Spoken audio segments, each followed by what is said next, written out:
বোনটাকে আমার 3 ভাই মিলে রেপ করছে। যখন ছোট ছিলাম তখন তো আর সবকিছু নাই, কিন্তু যখন বড় হয়েছি ছোটবেলার কথাগুলি আর কি তখন মানে বেশ মনে পড়ছে এবং কষ্টও দিচ্ছে। ছোটবেলা থেকে আমরা শুরু করি, আপনার যতটুকু মনে আছে কোনো সমস্যা নেই। আমার এখনো মনে আছে, আমার জ্ঞান হওয়ার পরে থেকে আমার আব্বার অবস্থা সবসময় সচ্ছলই দেখছি। সচ্ছল মানে কি? সচ্ছল মানে আমাদের টাকা পয়সার কখনো কোনো অভাব ছিল না, নিজেদের বাড়িও ছিল, এখনো আছে, মানে দারিদ্রতা দেখি নাই কখনো। ঢাকা শহরে বাড়ি? হ্যাঁ, আমাদের 4টা বাড়ি ছিল। ঢাকা শহরে 4টা বাড়ি ছিল, এখন একটা আছে। আমার আব্বার আবার ওই যে মানে বিক্রি করার একটা ছিল আর কি। এই বাড়িগুলো উনি কি পৈতৃক সম্পত্তি হিসেবে পেয়েছিলেন নাকি নিজে থেকে করেছিলেন? নিজে এগুলি করছেন। আচ্ছা, নিজে পরিশ্রম দ্বারাই করছেন আর কি। ওই জায়গা জমির ব্যবসা করতো কয়েক বন্ধু মিলে, তারপর সেটা আবার চড়া দামে বিক্রি করতো না। প্রথমে অল্প দামে কিন্তু পরে আবার চড়া দামে বিক্রি করতো, এইভাবেই আর কি। আচ্ছা, তারপর আমরা 5 ভাই 3 বোন, আমি হচ্ছে 7 নাম্বার, আমার ছোট একটা বোন আছে। আমরা 2 বোন মানে স্কুলে পড়ি একসাথে। তো আমার বোনটা তখন থেকেই আমরা পিঠাপিঠি, 1 বছরের ছোট বড়, কিন্তু আমার বোনটাকে দেখলে এটা মনে হতো না। আমার বোনটাকে আর কি বেশ বড় মনে হতো। ওকে বড় মনে হওয়ার পেছনে কারণটা কি? ও মানে মোটা হয়ে গেছিল অনেক ছোটবেলাতে। শরীরে কোনো সমস্যা ছিল? অন্য কোনো সমস্যা? ওর হরমোনের সমস্যা ছিল, এটা তার তখন আমরা বুঝতাম না। আচ্ছা। আর আমার ফ্যামিলি কখনো ডাক্তারও দেখায় নাই, কিন্তু ওর সাথে আমার মানে বোঝা যেত না যে আমরা দুইজন এত মানে কাছাকাছি যে বয়স, মনে হতো অনেক ছোট বড় আর কি। ওকে বড় মনে হতো, আপনাকে ছোট মনে হতো? ওকে অনেক বড় মনে হতো। আচ্ছা। তারপর আমরা স্কুলে যাইতাম, আমার বাবা টাকার অভাব নাই, কিন্তু আমাদের কখনো ব্যাগই কিনা দেয় নাই। আমরা ব্যাগ ছাড়া বই নিতাম হাতে করে। আপনাদেরকে বই মানে কিনে দিত না? বই মানে স্কুলে তো পড়ি, প্রাইমারি স্কুলে, কিন্তু ব্যাগ যে নিব, বইটা যে নিব, ব্যাগ, সেই ব্যাগ আমাদের কিনা দেয় নাই, আমরা হাতে করে ব্যাগ নিতাম। কারণ আপনার সব সন্তানের প্রতি কি একই রকম আচরণ করতো নাকি? না, আমার ভাইদেরকে অন্যভাবে দেখতাম। আমার ভাইরা তো তখন অনেক বড়, কিন্তু এটা মানে শুরু এই যে বুঝি যে আর কি। আর একসাথে খাওয়াইতে গেলে সবসময় আব্বা মা ছেলেদেরকে পাশে রেখে বসায় খাওয়াইতো, আমরা বসলে আমাদের 2 বোনকে উঠাই দিত। কেন? আপনারা কখনো জিজ্ঞেস করতেন না যে কেন? হ্যাঁ, জিজ্ঞেস করতাম। কি বলতো? কোনো কিছু বলতো না, যে হিংসা করো কেন আমার ছেলেদের সাথে, এটা বলতো মাঝে মাঝে। তারপরে দেখতাম আমরা। আপনার ভাইরা কোনো প্রতিবাদ করতো না যে না বসে থাকো? কখনোই না, এটা তো মানে বাবা মার মতোই ওনারা। তারপর মানুষ টিফিন নিত, আমরা সেই সকালবেলা 2টা বোন যাইতাম। আমাদের আর্থিক অবস্থা ভালো হতো যে আমাদের টিফিন দেওয়া হতো না। আমার ছোট বোনটা ক্লাসরুমে কাঁদতো, আর স্কুলের মাঠে একটা আম গাছ ছিল, খিদে লাগতো খুব, তো আমি গিয়ে সেই মাঠের মধ্যে বসে বসে কাঁদতাম। সবাই খাইতেছে, আমরা 2 বোন খাইতে পারতেছি না, অথচ আমরা কখনো অভাব দেখি নাই। তো আপনারা কি কখনো প্রতিবাদ করতেন না? কারণ ওই সময়টা তো আসলে এতটা ইমোশনাল। আপনারা যখন বলছেন যে খুবই ছোটবেলায়, তো বাসায় এসে অনেক ঝগড়াঝাটি করতেন না যে কেন টিফিন দাও না বা কি অবস্থা? না, আমরা তো ভয় পেতাম, আমরা বলতে পারতাম না এসব। ভয় পেতেন কেন? আমাদেরকে ভয় পেতাম, হ্যাঁ, ছোটবেলা থেকে আমরা খুব টর্চারে বড় হয়েছি, তো তখন তো আমরা অনেক ছোট। আমার বোনটাকে যেখানে ভর্তি করার কথা আপনার 1-এ, কি তখন তো বেবি ছিল, প্রাইমারি স্কুল ছিল, সেখানে ওরে ভর্তি করা হয়েছে 2-তে, বড় দেখে, কিন্তু ও যে পারবে কিনা এটা কখনো দেখে নাই। ওকে ভর্তি করে দিল, বাস দিল, একদম ধাম করে ক্লাস দিল। তারপর আমরা একসাথে যাইতাম আসতাম। এই যে বৃষ্টি হইতো, তবু আমাদের কোনো ব্যাগ ছিল না, আমরা 2 বোন ফ্রকের নিচে করে বই আনতাম, আমাদের বই ভিজা যাইতো, আমরা সে বইটা গ্যাসের চুলায় বসে বসে 2 বোন শুকাইতাম। আমাদের ওই বই ছিল কি হইলো এটা দেখার মতো কেউ ছিল না। আমার বড় বোন ছিল, সেও কখনো আমাদের কেয়ার করে নাই। আর যদি গরিব মানুষদের সাথে খেলতাম, যারা আমাদের চাইতে একটু ছিল, তখনও মার খেতাম, অনেক মার খেতাম। আমাদের সবার সাথে। আপনাদের ভাইদের ক্ষেত্রেও কি একই রকম কিছু? হ্যাঁ, আমার ভাইরাই মারতো, আর ভাইদেরকে ওইভাবে দেখতো না। আপনার ভাইয়ের সাথে আপনার বয়সের ডিফারেন্সটা সেই সময় কতটুকু ছিল বা এখনো? আমার একটা ভাই আছে, সেটা হলো আমার বোধহয় 3 বছরের বড়, আর এরপর তো সবই বড়, অনেক বড়। কত বছরের ডিফারেন্স? যেমন আমি যদি মনে করেন আমি 1-এ পড়ি, তখন তারা 7-এ 6-এ পড়ে, এরকম।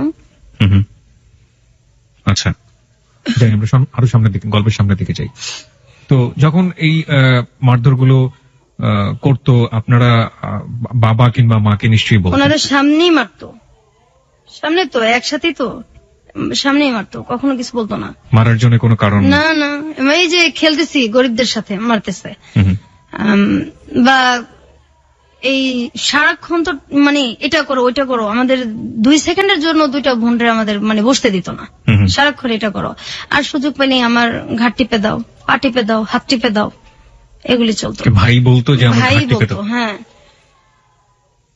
আচ্ছা, এটা কি স্পেসিফিকলি কোনো ভাই বলতো নাকি সবাই এরকম? বিশেষ করে ওই একজনই বলতো আর কি বেশি, তারপর সবাই ভাবেই ডাকতো আর কি। হুম। এটা একটা উসিলা ছিল, আর একজন সারাক্ষণই এটা করতো। তারপর আমি যখন ক্লাস 2 পড়ি, আমি খেলতে যাইতাম, কিন্তু আমার বোনটা যাইতো না। ওর উপরটা যে তখন মানে কি গেছে, ও তো আমার চাইতে একটু ছোট। আমি 3-তে উঠছি, 2-তে না 3-তে উঠছি। তা আমার বোনটাকে আমি কখনো খেলতে নিতে পারতাম না। আমি কেন নিতে পারতেন না? আমি মানে ও যাইতো না, আর খুব কথাও কম বলতো, অনেক কথা কম বলতো। এমনি চুপচাপ, কিন্তু হঠাৎ করে খুব চুপচাপ হয়ে গেছে।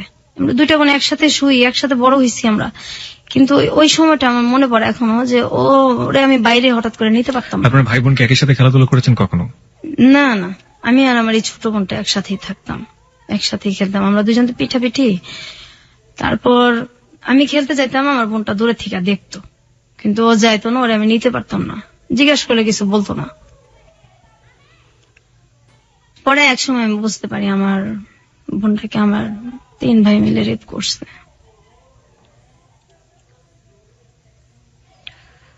ওকে, আপনি এটা বুঝলেন, আপনি মানে কখন কিভাবে আপনি এটা বুঝলেন এবং কত বছর বয়স তখন আপনার? আমি তখন ক্লাস 3-তে পড়ি, 4-এ পড়ি। তখন তো কোনো মেয়ের একটা রেপ সম্পর্কে আইডিয়া থাকা উচিত না, বা জানেই না ব্যাপারটা।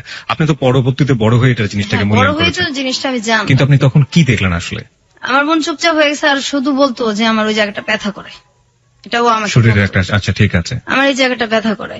তো আমি তো এই জিনিসটা বুঝতাম না, তো বড় হওয়ার পরে বুঝতে পারছি। তো আপনি তাকে জিজ্ঞেস করেছিলেন যে কে এই কাজটা করেছে? হ্যাঁ, ও এটা আমাকে বলছে। আপনি তখন কি করলেন এটা জানার পর? এটা জানার পর আমি আমার বড় বোনকে বলছি। বড় বোন কি বলল? বিশ্বাস করে নাই, কোনো পাত্তা দেয় নাই কেউ ফ্যামিলিতে। এবং পরবর্তীতে এগুলির শিকার আমিও হয়েছি। এভাবে আমার বোনটা যখন ওর 10 বছর, এর মধ্যে ও বেশ কয়েকবার রেপের শিকার হয়েছে আমার ভাইদের। এটা ও কি করতো এই ধরনের ঘটনা ঘটার পরে? আপনি আপনার পরিবারকে বলেননি, আপনি বড় বোনকে বলার পরে আপনি আপনার বাবা মাকে বলেননি? তখন তো আমিও ছোট, জিনিসগুলোতে আমি বড় হওয়ার পরে মানে বেশি বুঝতে পারছি। আমিও তো তখন ছোট। একবার আমি মানে আমার বাবা মাকে বলছি জিনিসটা, আমি নিজেও বুঝি না, যতটুকু বুঝছি আর কি। তো বলছে তোমাদের জন্য কি আমার ছেলে বের করে দেবো? আমার ছেলেদের সাথে হিংসা করো, এই জন্য এরকম কথা বলো, আজে বাজে কথা বানায় বলো। বিশ্বাস করতো না, আর কিন্তু তারা শুনতেই চেত না, আমাদেরকে তো পছন্দই করতো না। হয়তো কেন এমন করতে জানি না, আমার তো আপন বাবা মা, আর ভাই বোন তো সবাই আপন। ওই সময় আমাদের পাশে কেউই ছিল না। আমরা 2 বোন একসাথে বড় হয়েছি, অনেক কষ্ট করে বড় হয়েছি, পাশে কেউ ছিল না। তারপর আমার বোনটা এরকম হইতে হইতে কথা বন্ধ করে দিল আস্তে আস্তে। একদমই যখন কথা বন্ধ করে দিত তখন বন্ধই থাকতো কথা। কতদিন বন্ধ থাকতো? 2 মাস 3 মাস বন্ধ থাকতো কথা। অনেক মারলেও কথা বলতো না, কারোর সাথে কথা বলতো না কারোর সাথে কথা বলতো না। আবার যখন বলতো তখন হয়তো কিছুদিন বলতো, এরপর আবার বন্ধ। তারপর ও হঠাৎ করে বিছনায় প্রস্রাব করতো। এটা ওর একদম আগে ছিল না, তারপর হঠাৎ করে এটা হয়েছে। ওর এই যে মানে ডাক্তার দেখানো দরকার, সেটা কেউ দেখাইতেছে না। তারপর ও চিল্লাচিল্লি করতো, খুব কষ্টে চিল্লাইতো, এগুলি বলতো। সেটার ওকে সাপোর্ট দেওয়ার মতো তো কেউ ছিল না, আর আমিও ছোট। তারপর ওই যে ভিজা কাঁথা, এগুলির ওইভাবে উল্টায় রাখতো, আবার ওইটার মধ্যে এসে শুইতো। এত শীত। আপনার মা কি করতেন? আমার মা কখনো আমাদের কেয়ার করে নাই। আমরা যদি কষ্ট পাই বলতাম, আমার মা একটাই কথা, আমার ছেলেদের সাথে হিংসা করো, তোমাদেরকে কি ভালোবাসি না, ভালোবাসা কি বড় করতেছি না? এই ভালো, এর কি ভালোবাসা? আপনাদের 2 নজরে দেখতেছেন, আমাদেরকে এত কষ্ট দেন, আমরা কোথায় যাবো? আমাদের তো কেউ নাই। আপনি আমার ভাইদেরকে একভাবে দেখেন, আমাদের 2টা বোনকে একভাবে দেখেন। কিন্তু আমার বড় বোনকে ওনারা এইভাবে বড় করে নাই, আমার বড় বোনকে ওনারা অনেক ভালোবাসা বড় করছে। আমাদের 2 বোনের বেলায় এরকম হয়েছে। তারপর আমার বোনটা যখন ক্লাস 5-এ পড়ে, 5-এ পড়ার পরে একদমই বিছানায়, প্যারালাইজ না কিন্তু বিছানার মধ্যে গোসলও করতে পারে না, হাঁটতেও পারে না, নিজে হাতে খাইতেও পারে না। এখনো ওকে আমার বড় ভাবি খাওয়ায় দেয়, গোসল করায় দেয়। আর তখন আমার বড় ভাবিটা তখন এরকম ছিল না, পরে আস্তে আস্তে মানে আমার মায়ের চাইতে বেশি ভালোবাসে। আমরা মেন ট্রিটমেন্টে যায়নি যে সময়টা এরকম হলো? না, আপনার পরিবার ট্রিটমেন্টে যায়নি? না, কখনোই না, কোনো ধরনের ট্রিটমেন্ট করে না, কখনোই করে নাই। তো ও তো অসুস্থ হয়ে পড়লো 93 সালে। This track was downloaded from FusionBD.com. 93 সালে একদমই বিছানায় পড়ে গেল। তখন ওর বয়স কত? তখন ওর মনে হয় কত হবে, 93 ও ক্লাস 5-এ পড়ে। আচ্ছা, বয়সটা ওটাই কি ওর শেষ পড়া ছিল? পরের পড়াশোনা করতে না, হয়? এরপর তো একদম বিছনায়, আচ্ছা, একদম নিজে খাইতে পারে না, নিজে গোসল করতে পারে না, বিছানা থেকে ওরে ধইরা উঠাইতে হয়। কিন্তু ওর ভিতরে তো এই কষ্টগুলির কারণে ও আর কি এরকম হয়ে গেছে। তার মধ্যে ওর প্রচন্ড মোটা হয়ে গেছে। তো একবার ডাক্তার দেখানো হয়েছে, ডাক্তার বলছে ওর মানে ওর শরীরে হরমোন অনেক বেশি। আর যেটা হলো যে ওর খুব মাথা ব্যথা করতো। ওর যখন মানে কান্নাকাটি করতো তখন আমার বাবা মার কাছে আসতো না, কিন্তু আমাদের পাশের পাশের সব মানুষ চলে আসতো। এত রাত্রে এইভাবে কে কাঁদে, পাশের পাশের অনেক লোকজন চলে আসতো, কিন্তু আমার বাবা মা পাশের রুমে থাকতো, ওনারা কোনোদিন আসতো না, এসে কখনো পাশে বসতো না।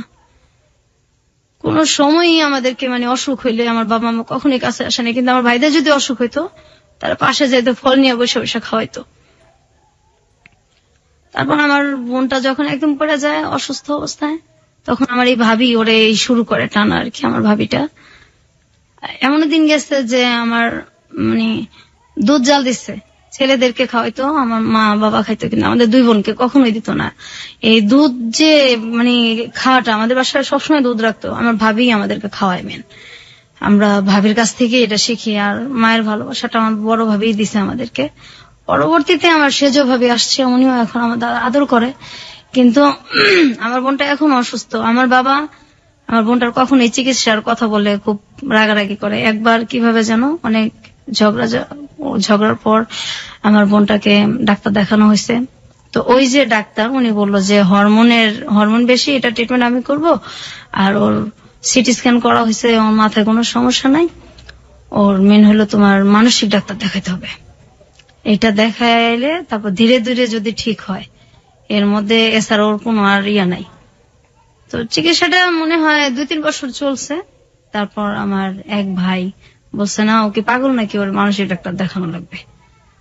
তারপর এই কথা বলার পর ওর চিকিৎসা বন্ধ হয়ে গেছে। আমার আব্বা ওকে আর কোনোদিন ডাক্তার দেখে নাই।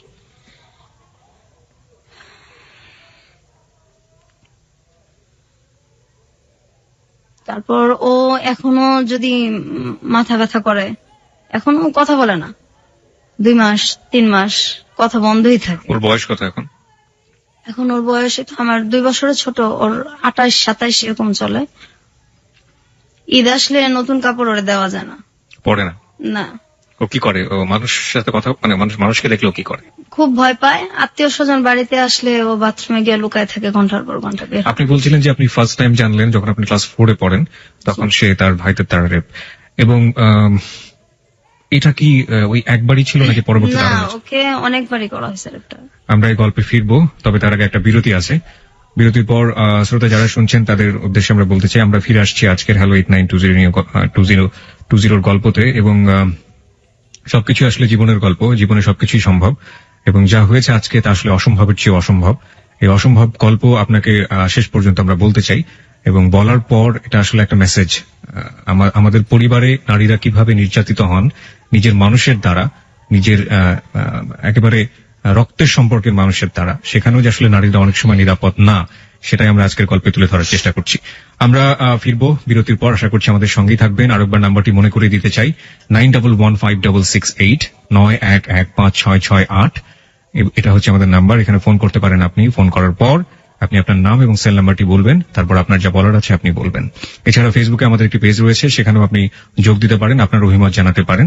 ফেসবুক পেজটি হচ্ছে facebook.com/hello8920। হ্যালো বানানে W নেই।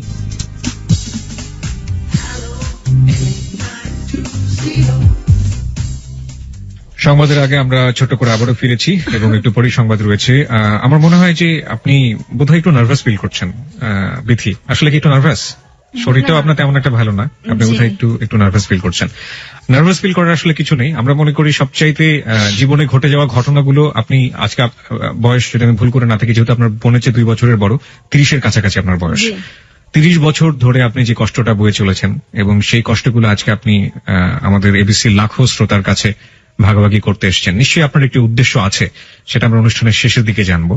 এবং এই যে এত কষ্ট করে বুকের মধ্যে লালন করে চলেছেন, এবং এমন কষ্ট যেটা আসলে কার কাছে কি আপনি আপিল করবেন, কার বিরুদ্ধে আপনি আপিল করবেন? জি। আপনার অনুভূতিগুলো কি ঠিক এরকম না যে ভাইয়েদের কাছ থেকে, আপনি আপনার বোনের কথা বলছিলেন, আপনার নিজের ক্ষেত্রেও কি এরকম ঘটেছে? অবশ্যই। একই বয়সে আপনার ক্ষেত্রে এরকম ঘটেছে? আমার একই বয়স হয়েছে, আবার আমার পরেও হয়েছে, কিন্তু পরে ওর হয় নাই আর কি। হুম। তো আমি যখন 2তে পড়ি, তখন আমার ভাই একটা আমাকে ডাক দিয়ে বলতেছে যে এই ঘরে আসো, ওই 1 গ্লাস পানি দিয়ে যাও। তো ছোটবেলা থেকেই খুব ভয় পেতাম। কোন ভাই আপনার?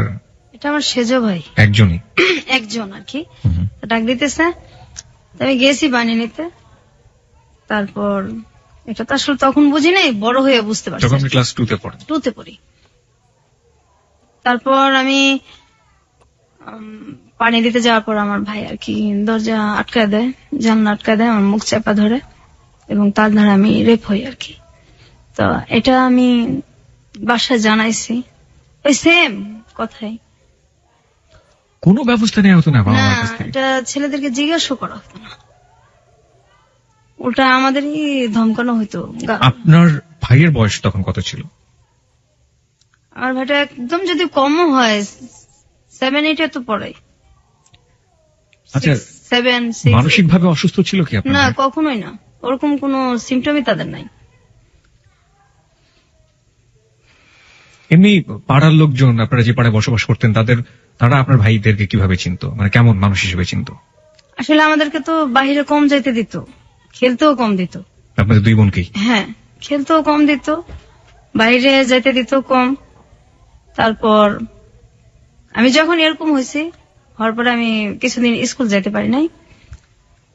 তো আমি খুব কান্নাকাটি করতেছি, মানে আমি কি বলবো, কাকে বলবো। তা আমি বাসাতে বলছি, এই কথা শুনছি, স্কুল যাইতে পারি নাই। এই যে যাই নাই, এর জন্য অনেক মারধর করা হয়েছে আমার। আমি স্কুল কেন যাই নাই? আমাদের যদি একটু খারাপ লাগতো, আমরা স্কুল বন্ধ দিতে পারতাম না। তারপর আমার বোন যদি পড়তে না চাইতো, যে একদিন খারাপ লাগতেছে, পড়তে পারতেছে না, ওরে মানে ফ্ল্যাটের ওই মাথা থেকে একদম এই মাথা পর্যন্ত আমাদের মানে পড়ার ঘরটা হুম। চুলের টাইনা টাইনা তারপর হেঁচড়ে নিয়ে আসা হয়েছে। কে করতো এটা? এটা আমার মেজবাই করতো, এটা আমাদের স্যারের সামনেই করতো। আচ্ছা, আমরা গল্পের বাকিগুলো শুনতে চাই সংবাদের পর। রাত 12টার সংবাদের পর আমরা আসলে এই গল্পের শাখা প্রশাখা সবগুলোই জানার চেষ্টা করবো। আশা করছি আমাদের সঙ্গেই থাকবেন। সংবাদ পর্যন্ত অপেক্ষা করুন, তারপরে গল্পের মূল জায়গাগুলোতে আমরা যাব। হ্যালো 8920, আপনি শুনছেন এবিসি রেডিও FM 89.2। আশা করছি সাথেই থাকবেন।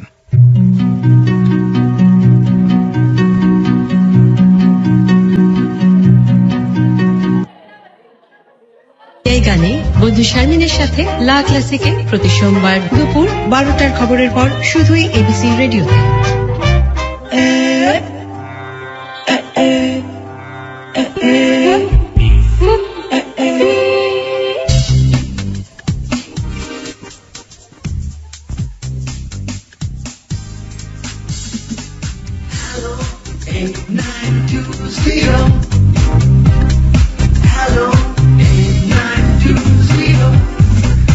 আরো একবার স্বাগত হ্যালো 8920-তে। সংবাদের পর আমরা ফিরে এসেছি আমাদের অতিথি নিয়ে। আজকে আমাদের সঙ্গে আছেন বিথি, তার ছদ্মনাম বলবো আমরা আসলে গল্পের প্রয়োজনে ব্যবহার করছি। তিনি তার নিজের নামটাকে গোপন করেছেন, এবং আমরা আরো একবার বলে নিতে চাই, আজকের এই গল্পটি একটি বাস্তব গল্প, জীবনে ঘটে যাওয়া গল্প, এবং আমরা মনে করি যে কোনো সমস্যাই সেটা সমস্যাই থেকে যায় যদি সেটা গোপন রাখা হয়। এবং আসলে আমি বিথিকে শেষের দিকে জানতে চাইবো যে আসলে 30 বছর ধরে যে দুঃখটা আপনি গোপন করে রেখেছেন, সেটা আপনি কেন আজকে আমাদের সাথে শেয়ার করতে আসলেন, এবং শেয়ার করলে যেটা সমাধান হয়ে যাবে ঠিক তা না। তারপরেও তিনি আমাদের কাছে এসেছেন, কারণ আমরা বিশ্বাস করি হ্যালো 8920 হচ্ছে মন খুলে কথা বলার প্ল্যাটফর্ম। জীবনের যে কোনো গল্প সেখানে বলা যেতে পারে। মিতি, আমরা সংবাদের বিরতিতে যাওয়ার আগে আপনার কাছ থেকে জানছিলাম যে কিভাবে আপনারা ফ্যামিলিতে অ্যাবিউজ হয়েছেন এবং আপনার ভাইরা যেটা করেছে এবং আপনার বাবা মা সেখানে কোনো ধরনের কোনো ভূমিকাই নেয়নি। আপনি আপনার জি। বোনের কথা বলছিলেন, আপনার জি, বোন। জি। তা আমার বোন তো এই যে এরকম হলো, তারপর আমার বাবা মা তো কোনো কেয়ারই নাই, হুম হুম। অসুস্থ হয়ে পড়লো। কিছুদিন ওর চিকিৎসা চলার পর আমার ভাইটা যখন বললো তখন তো চিকিৎসা বন্ধ হয়ে গেছে। হুম হুম। বন্ধ হয়ে যাওয়ার পরে তো মানে আমিও এটা নিয়ে অনেক ঝগড়া করছি, আমার ভাবিরা করছে, এবং আমার যে বড় ভাইটার পরে যে মানে আমার যে সেজো ভাইটা, হুম হুম। ওই ভাবিটার দেশের বাড়ি হচ্ছে চাঁদপুর। জি। ওনার 2টা বাচ্চা আছে। ওনার হাজবেন্ড আমাদের সাথে সেম কাজটাই করছে। আমার ওই ভাইটা তখন 9-এ পড়ে, ও তখন বড়। আর হাজবেন্ড মানে হচ্ছে আপনার ভাইয়ের বাইরেও? না আমার মানে বড় ভাইয়ের পরে যে ভাইটা বিয়ে করছে আর কি, তার একটা গ্যাপ মাঝখানে ভাই, জি। তারপরে যে ভাইটা বিয়ে করছে ওই ভাবিটা ভালো। ওই ভাবিটার হাজবেন্ড যে এরকম করছে সেই ভাবিটাও জানে। আচ্ছা আচ্ছা। উনি আমাদেরকে বেশ সাপোর্টও দিছে। উনি ওনার হাজবেন্ডকে কখনো জিজ্ঞেস করেছেন আপনার জানার মতে যে তুমি এই ধরনের কাজ কেন করেছো? না, এটা বলতে সাহস পায় না, খুব ভয় পায় ভাবি। ওনারা কি মারধর করেন বউদেরকে? না, ওরকম তো কখনো দেখি নাই। আর এমনি খুব ভালোবাসে, ভাবির সাথে কখনো খুব একটা লাগালাগি হয় না, বাচ্চাদের নিয়েই হয় আর কি। আচ্ছা।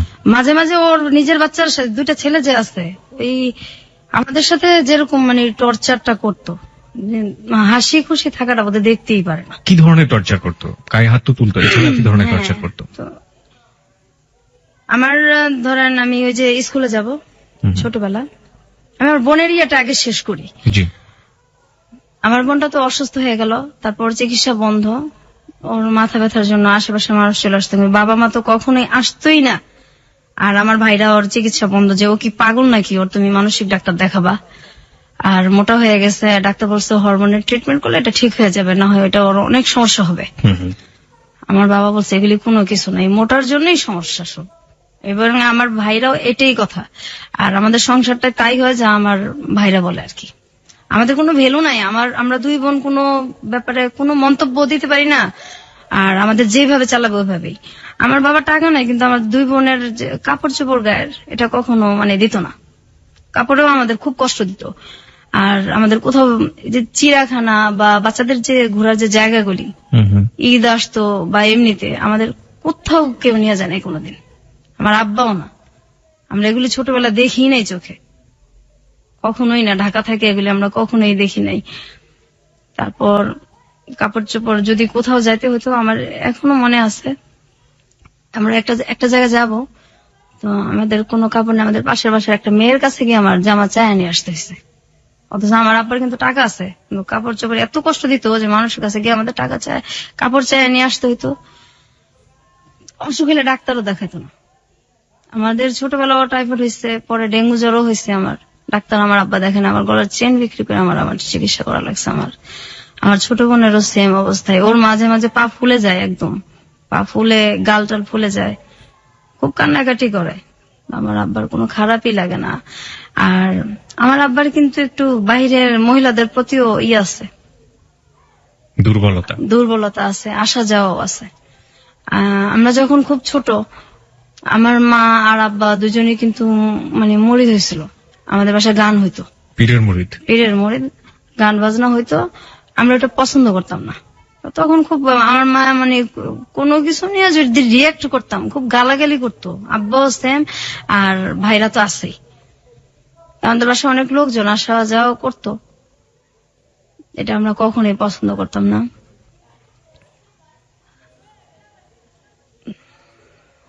খুব বেশি ইমোশনাল হয়ে গেলে আপনি গল্পের সামনের দিকে যেতে পারবেন, এবং আমি যতদূর জানি যে আপনি শারীরিকভাবে অসুস্থ, সুতরাং আমার মনে হয় একটু কন্ট্রোল করে আপনাকে বলতে হবে।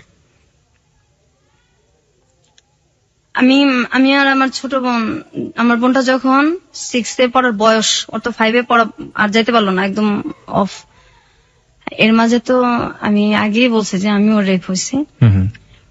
তারপর আমি যখন, আমার বোনটা অসুস্থ শুয়ে আছে, আমার মাকে আর কি একটা ছেলে ধর্মের মা ডাকে, তো উনি আমাদের বাসায় আসে অনেক রাত্রে।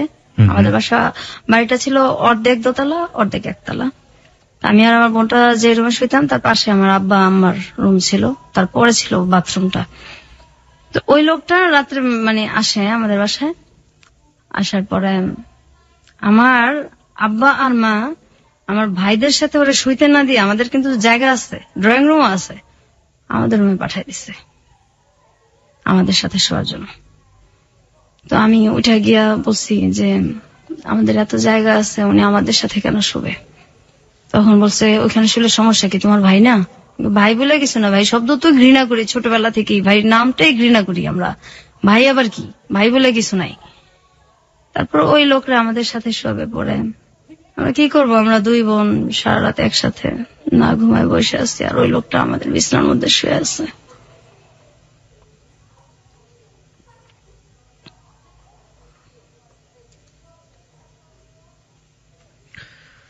ওকে, আমরা আর একটু সামনের দিকে যাই। তারপর আমি কিবরিয়া ভাই যখন মানে ঘুমায় থাকতাম, আমরা আমরা দুই বোন মানে এখনো দিনের বেলা ঘুমাই না, কখনো দিনে ঘুমাই না। ওই পায়ের শব্দ মনে হয় যে এখনো কানে বাজে।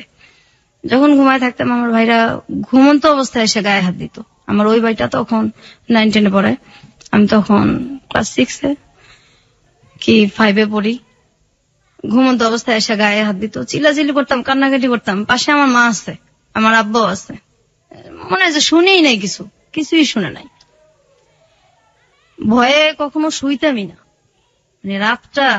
আর মাঝখানে আমাদের যে দরজাটা ছিল এটা মানে আটকানো যেত না, এটা আমার আব্বা কখনো ঠিক করে দিত না। তাহলে হয়তো আমরা ওই বয়সটা একটু সেফ থাকতে পারতাম আর কি। কখনো ঠিক করে দিত না, কিন্তু ছেলেদের যদি কোনো সমস্যা হতো সেটা সাথে সাথে ঠিক হয়ে যেত। এটা এখনো হয়, ছেলেদের সব সমস্যার সমাধান সাথে সাথেই করা লাগবে। আমাদের কোনো সমস্যার মানে কোনো সমস্যাই নেই তাদের কাছে। ঈদ আসলে আমার আব্বা মা আমার ভাইদেরকে ডাক দিয়ে তাদের পাশে বসে খাওয়ায় না। আমরা যদি দুই বোন পাশে গিয়ে বসি, আমাদের উঠায় দেয়, তুমি ওঠো, ও এখানে বসবো, ও এখানে বসবো, আমার ভাইদের কথা বলে, কিন্তু আমাদেরকে বসতে দেয় না। আমাদেরকে তখন কষ্ট হয় না?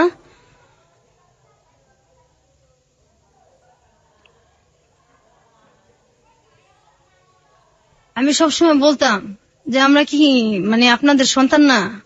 আর আমরা দুই বোন খুব মানে তখন থেকেই কল্পনা প্রবণ হয়ে পড়ি যে কত মানুষ যায় রাস্তা দিয়া, যদি ওই লোকটা এসে বলতো যে আমি তোমাদের বাবা, তোমাদের রাস্তায় ফালাই গেছি, তো তোমরা হারাই গেছিল, ওরা তোমাদের পাইছে। আমরা সবসময় এই জিনিসটা ভাবতাম যদি কেউ এরকম আসতো।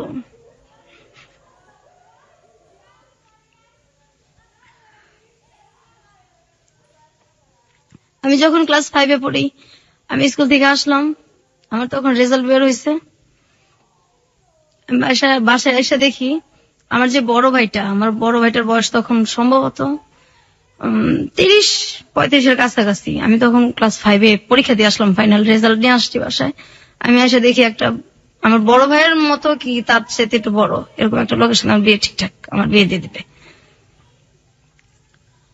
মানে আমি তো খুব কান্নাকাটি করতেছি, আমার ছোট বোন, আমি অনেক কান্নাকাটি করতেছি, আমার দুইটা মামাতো ভাই, ওরা বলতেছে এটা কেমন কথা, এত বয়স্ক লোকের সাথে আর ও পড়ে, কিসের অভাবটা কি যে ওরা বিয়ে দিয়ে দিবে। আমি আমার বাবার পায়ে ধরে কান্নাকাটি করছি, আমার বিয়ে দেন না, আমার পড়ান, আমি যখন বড় হব আমি আমার পড়ার খরচগুলি আপনারা আমি দিয়ে দিব, তো আমার বিয়ে দেন, আমি পড়তে চাই।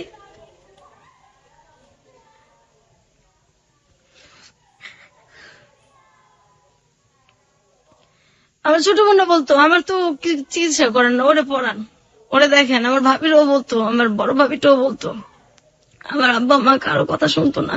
তারপর ওই বিয়েটা আমার মামাতো ভাই, আমি, আমার ছোট বোন, আমরা মিলা এটারে মানে ওই লোকটাকে বাড়ি থেকে তাড়াই আর কি, অনেক অপমান করে যতটুকু ওই বয়সে কুলাইছে। আর এই জন্য আমার যে ভাইটা বেশি টর্চার আমাদেরকে করছে, ওই ভাইটা আমাদেরকে অনেক মারছে ওদিন রাত্রে। আমরা আমি স্কুলেও 4-5 দিন যাইতে পারি নাই, আমার এত জ্বর আসছে। কেন আমি এটা কেন করলাম? বিয়ে দিলে দিবে, আমি এটা বলার কে?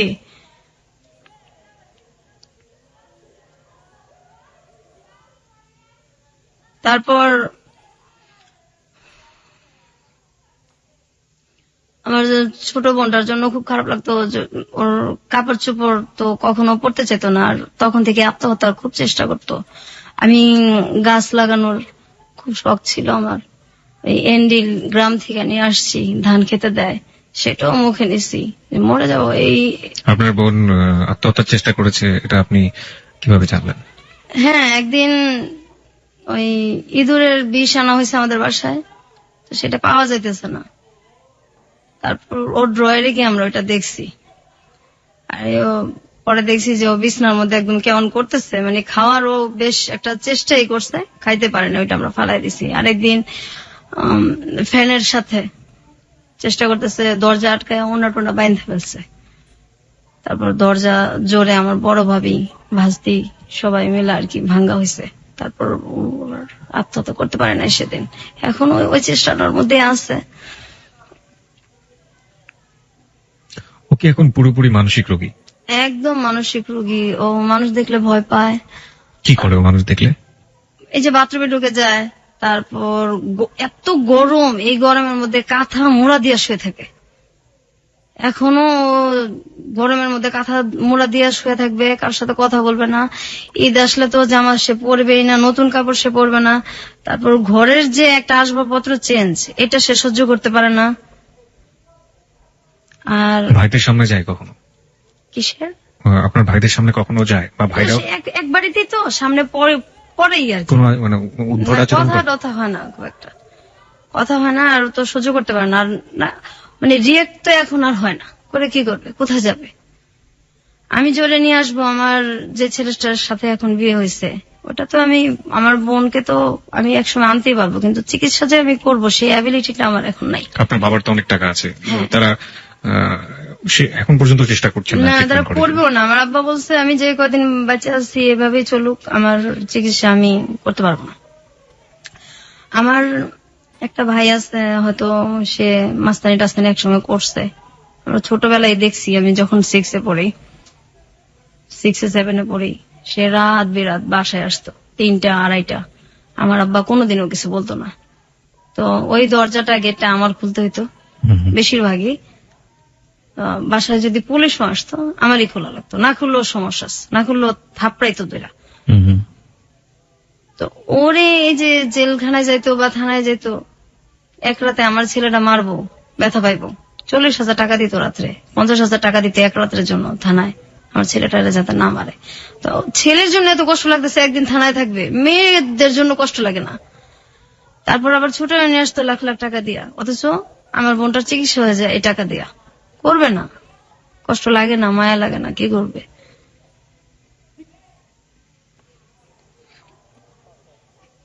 আমার মাও এরকমই ছিল, মা বাবা দুইজনই ছেলেদের প্রতি দুর্বল। আপনি সর্বশেষ এই দুর্ঘটনার শিকার হয়েছেন কত বছর আমি বয়সে? তখন ক্লাস 8-এ পড়ি। ক্লাস 8 পর্যন্ত আপনাকে এই দুর্ঘটনা সহ্য করতে হয়েছে। আপনার মা তখন বেঁচে ছিলেন? হ্যাঁ, আমার মা মারা গেছে যে 4 বছর হয়েছে। ক্লাস 8-এ যখন আপনার লাস্ট এই ঘটনাটা ঘটলো, আপনি আপনার মাকে বলেছিলেন? হ্যাঁ, বলছি। মা কি বলেছিল? তুমি মিথ্যা কথা বলো, সারা জীবন আমার এই ছেলে নামে এসব বদনাম করো, ওকে বেশি ভালোবাসি, সহ্য করতে পারো না, এগুলো কি বলো? তারপর আমার আব্বার ওইখানে গেছে, আমি তো কাঁদতেছি। তারপর গেছে, যাওয়ার পরে একটু পরে দেখি আমার আব্বাও খুব চিল্লাচিল্লি করতেছে। কি আমি কি এই 2 মেয়ের জন্য কি এসব কথা কয়? আমার 2 মেয়ের জন্য কি আমি আমার ছেলেদেরকে বাসা থেকে বাইর করে দিব নাকি? আপনার বাড়ির আশেপাশের লোকজন জানতো না এই ধরনের ঘটনাগুলো ঘটে? না। আপনার কখনো মনে হয়নি আপনি পুলিশে যাবেন, পুলিশে গিয়ে বলবেন? হ্যাঁ, এরকম মনে হইতো, কিন্তু যখন মনে হইতো যে বললাম ঠিক আছে ধরে নিল, বের হবে, বের হয়ে আমাকে যখন কিছু করবে, তখন আমি কোথায় যাব? আমার তো যাওয়ার জায়গা নেই, আমি যাব কোথায়? আমার বাবা মাই তো আমার নাই, তো আমি এখানে কোথায় যাব? কোনো জায়গায় তো নেই যাওয়ার। মাঝে মাঝে বলতাম আমাদেরকে মাইরা ফেলেন বিষ খাওয়া। ধরেন আমি রেডি হইতেছি স্কুলে যাব, ওই সময় আমার ভাইটাকে বলতেছে, ম্যাক্সিমামে কি করতো আমাদেরকে, যেগুলো আমরা ছবিতে দেখি, ওই আমার হাত টিপা দাও, পাও টিপা দাও, মাথাটা টিপা দাও। তো যাইতে চাইতাম না। আমার মাই বলতো, এই ডাক্তারছে যাস না কে, বড় ভাইটাকে যাস না কে, যাইতে চাইতাম না। তখন রাগারাগ করতাম, কিন্তু লাভ হইতো না, মার খেতাম, অনেক ভয়ে চলে যেতাম। তারপরে একদিন এরকম হয়েছে, স্কুলে যাব, ওই সময় আমার ভাই, আমি ড্রেস পরা আর মাত্র 8 ঘন্টা আছে আমার স্কুলের সময়, তখন ডাক দিয়া বলতেছে এই হাত পাত। তো আমি হাত পাইতে দাঁড়াই আছি। তারপর আমার ভাই কমলা খাইতেছে আর খুশাগুলি আমার হাতে দিতেছে। আমি তো দাঁড়াতেছি যে দেরি হইলে ওদিকে ম্যাডামের মার খাবো স্কুলে, আর কিছু বলতেও পারতেছি না। এটা আমার মা তখন পাশেই, আমার ভাইয়ের পাশেই আমার মা খাটে বসে আছে। আমি বলতেছি আমি কি স্কুলে যাবো না? আমার হাতের মধ্যে আপনি কমলার খোসা রাখতেছেন, আমি স্কুলে যাবো, আমার স্কুলের সময় যাইতেছে গা। ঠাস ঠাস করে আমার গালের মধ্যে জ্বর দিছে। এই বড় ভাইয়ের উপরে কথা কস, তোর দাঁড়ায় থাকতে বলছি, তুই দাঁড়ায় থাকবি, এত কথা কস কি লিগা? তখন ম্যাডাম কি করবো না করবো। তারপর সেদিন রাত্রে আমার মা মাজারে গেছে, আমার বড় ভাবি তাদের রুমে শুইতো দোতলায়, আর নিচে আমরা শুইতাম। ওদিন আমার ভাইটা আমাকে ঘুমন্ত অবস্থায় ধর্ষণ করে আর কি, রেপ করে। তো এটা পরের দিন জানানো হয়েছে। ওই একই অবস্থা, কোনো রিয়াকশন নাই। কোথায় যাব? আমাদের তো কোনো যাওয়ার জায়গা নাই, সহ্য করেই থাকতে হয়েছে, বাঁচতে হয়েছে। আপনার বোনের ক্ষেত্রে এই ধরনের ঘটনা, আপনার ক্ষেত্রে সর্বশেষ ঘটেছে ক্লাস 8 অবস্থায়, আপনার বোনের ক্ষেত্রেও কি এই? না, আমার বোন যখন ওই যে 5-4 পর্যন্ত, তারপর তো একদম বিছনায় পড়ে গেল। এরপর আমরা একটু বড় হইলাম, একসাথে থাকি। আমার বড় ভাবিটাও তখন একটু হয়েছে। আমরা আবার এরকম হয়েছে যে আমরা তো নিচতলা আর দোতলা এরকম ছিল। স্কুল থেকে আসছি, কাপড় চেঞ্জ করব, তো কাপড় চেঞ্জ করতেছি, হঠাৎ দেখি যে ঘরের পিছনে কে দাঁড়ায় আছে। তো প্রথম ভাবছি হয়তো মানুষ, কিন্তু আমাদের তো এটা তো পুরো বাউন্ডারি দেওয়া, অন্য মানুষ আসবে কোথেকে। হঠাৎ করে তার মানুষ ঘরের পিছনে তাকায় না। পরে খেয়াল করে দেখি হ্যাঁ আমার ভাই। এরকম অবস্থা, তো কাপড় চেঞ্জ করাটাও সমস্যা হয়ে গেছে। আইসা স্কুল থেকে সব জানলা আটকা, দরজা আটকায়, তারপর কাপড় চেঞ্জ করতে হইতো, অথবা বাথরুমে গিয়ে চেঞ্জ করে হইতো। আর ভয়ে তো দিনে কখনোই শুইতাম না, দিনে শুইলেও সমস্যা আছে। এই ধরেন বৃষ্টি হইতেছে অনেক একদিন, তখন আমি ক্লাস 7 পড়ি। তো বৃষ্টিতে ভিজে আসছি, আইসা খুব ক্লান্ত, ভয়ে কখনো শুই না। ওদিন কিভাবে জানি একটু ঘুমায় গেছি। হঠাৎ করে ঘুমের মধ্যে দেখি যে আমার ভাই সবসময় ঘুমের মধ্যে গায়ে হাত দিত আমাদের। তো হঠাৎ করে আমার ভাই গায়ে হাত দিছে। আমি তো ঘুমের মধ্যে চিল্লাইতেছি, সহ্য কত করব, কোথায় যাব, চিল্লাচিল্লি করতেছি। আমার মা দৌড়াইয়া রান্না করতে আসছে। কি হয়েছে বললাম, দেখেন এইভাবে বাচ্চা যায়, এগুলি কি আমাদেরকে মাইরা ফেলেন, না হয় আমাদেরকে কিছু একটা করেন, এভাবে কিভাবে থাকবো। আমার আম্মা যে তরকারি নাড়ানাড়ি করে খুশ, ওইটা নিয়ে আসছে আমাকে মারার জন্য। আমার ভাইটিকে তো কিচ্ছু বলেই নাই, উল্টা আমাকে আসছে মারতে।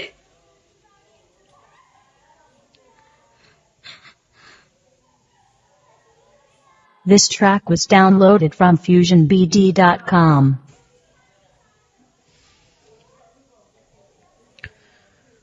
আচ্ছা, আপনার পড়াশোনা কতদূর পর্যন্ত হয়েছে? আমি ইন্টার্ন পরীক্ষা দিচ্ছি, এক সাবজেক্ট খারাপ করছি, পড়ার দেওয়া হয় নাই। আমি এ পর্যন্ত তো গেল, তারপর 9-এ উঠলাম। 9-এ ওঠার পরে আমার ওই সময় থেকে আমার আব্বা পড়ার খুব কষ্ট দিত।